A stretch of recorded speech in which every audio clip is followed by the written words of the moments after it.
Hi, my name is Gibson, and I'm the co-owner and creator of the Personal Development School.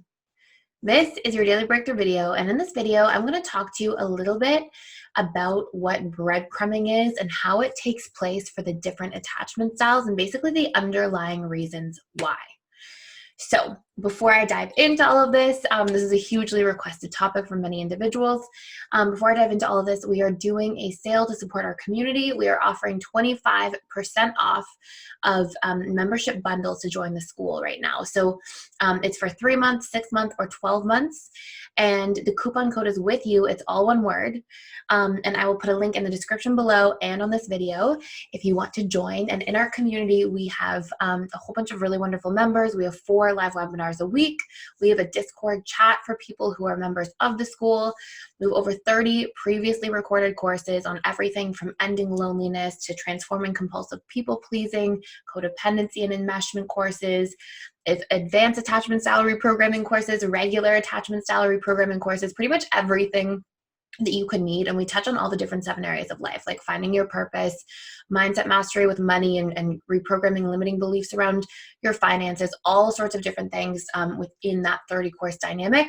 Our courses for this month specifically are about reprogramming your barriers to connection, learning about the science of connection and overcoming loneliness, as well as a course in communication that really dives into scripting. So it's like, here are different scripts you have for all these different potential scenarios that we're faced with in relationships, and we've modeled those things out with the potential objections and all the different things that we can run into.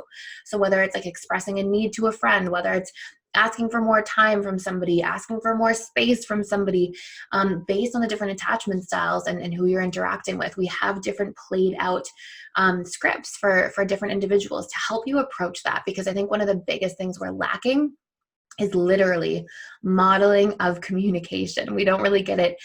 The majority of us don't really get it in a great model for communication in the home growing up, because usually our parents and our parents' parents had no idea how to communicate effectively and get our needs met and understand what our needs are. So we have a whole bunch of info on that. We also have an in-depth needs course that touches on your needs in all different areas of your life.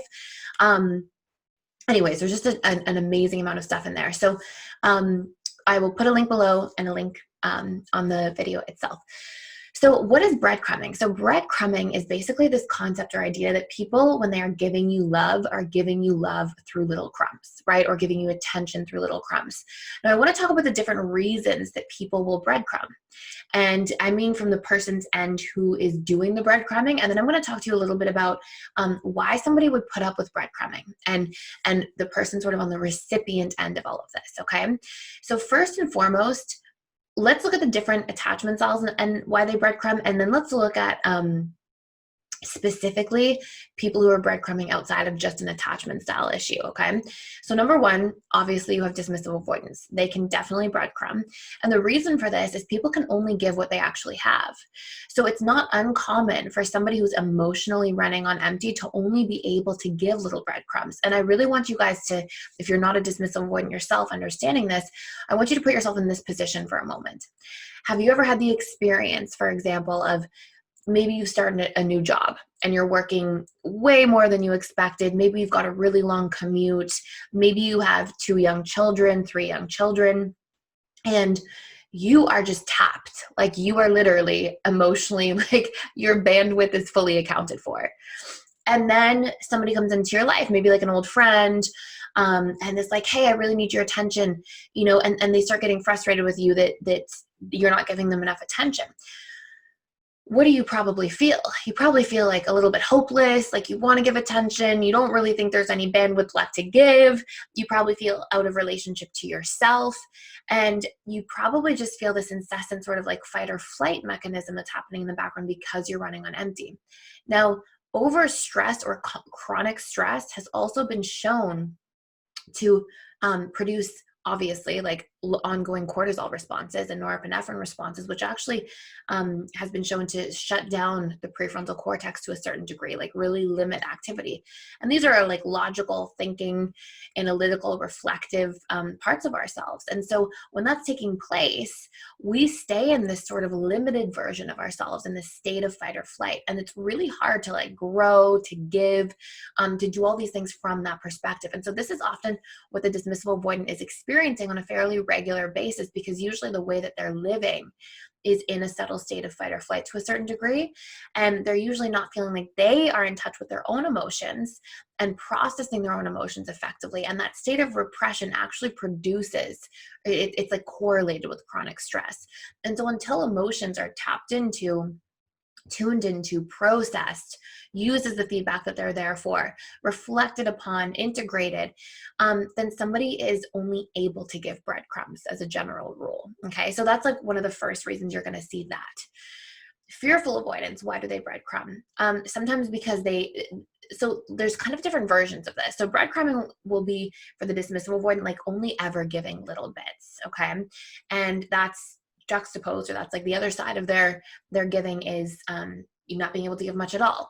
Fearful avoidance breadcrumb in a different way. They can give a lot when they are present and when they are available, but then when they're not there, they can really go missing. So it's almost like you're getting larger pieces of bread that aren't necessarily crumbs, but it's not a full enough piece of bread to like be a meal or fill your appetite or whatever it is, right? So it's like you're getting sort of like little bread chunks, but further and few between sometimes, or at least intermittently one way or another. And research shows as well that like intermittent reinforcement, that's part of what creates the addiction in gamblers. Like that, like I who knows what's going to happen. And sometimes you get these really positive outcomes and it's unpredictable. And sometimes that can have a psychological impact on a person, where it can really create this like draw and really magnetize a person in, actually because of the intermittent intense dopamine, norepinephrine, or dopamine, not norepinephrine, dopamine and oxytocin responses when it comes to relationships specifically. So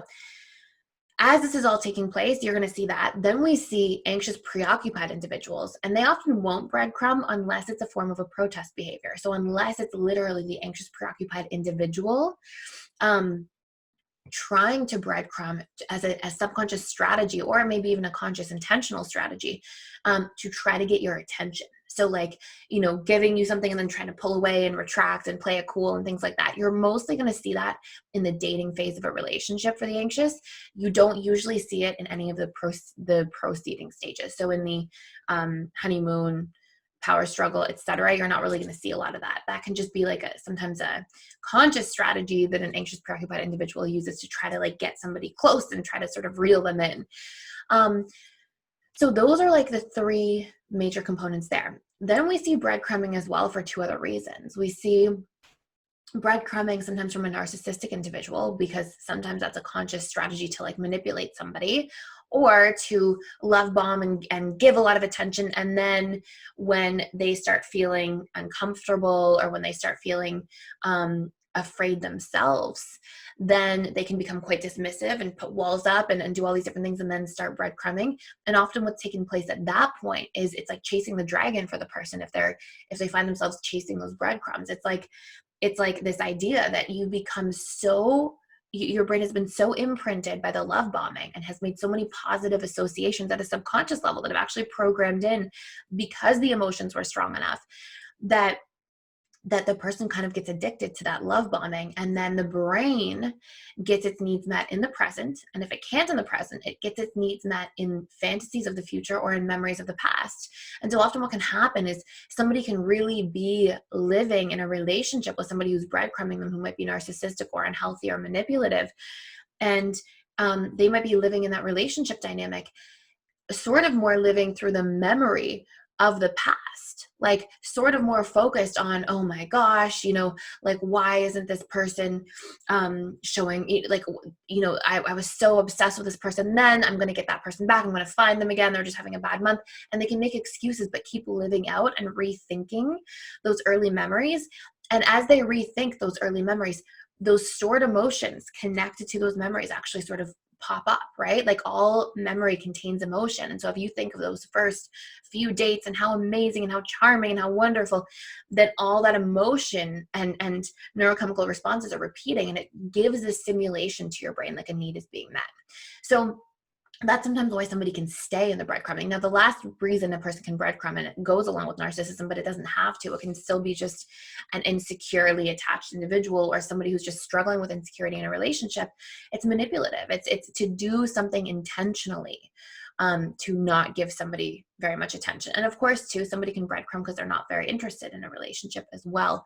And I might do a future video about how to tell if somebody's interested or not, because that's another question I think is important. Sometimes I see people wondering, like, is somebody dismissive avoidant, or are they just not that interested? And so I want to sort of touch on that. I've done a little bit about that, but I'll do it for all the different attachment styles.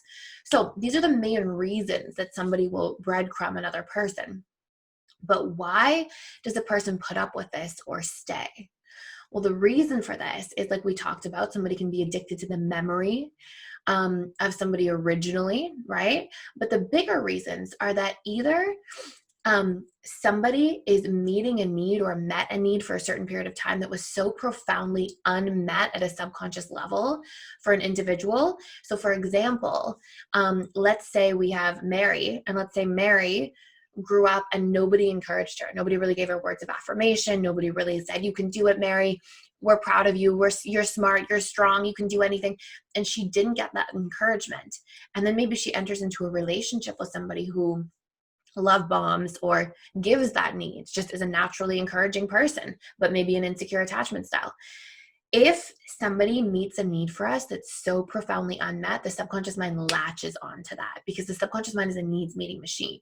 And so if there's a void that somebody fills, especially if it's been largely unfilled, we hunger to go back to that person. We hunger to go back and get those needs met, and it becomes such a profound experience. And so in that, the mind, and especially if there's multiple needs, if there's 3 or 4 needs somebody's really touching on that haven't been met, then it puts us into a position where it's like, oh my goodness, and people latch on. And so it's a really important thing to be aware of, because what we can do with that is use that as a feedback mechanism and go, oh my goodness, maybe it's not about the person and how little they're actually giving me consistency in terms of love and attention and connection.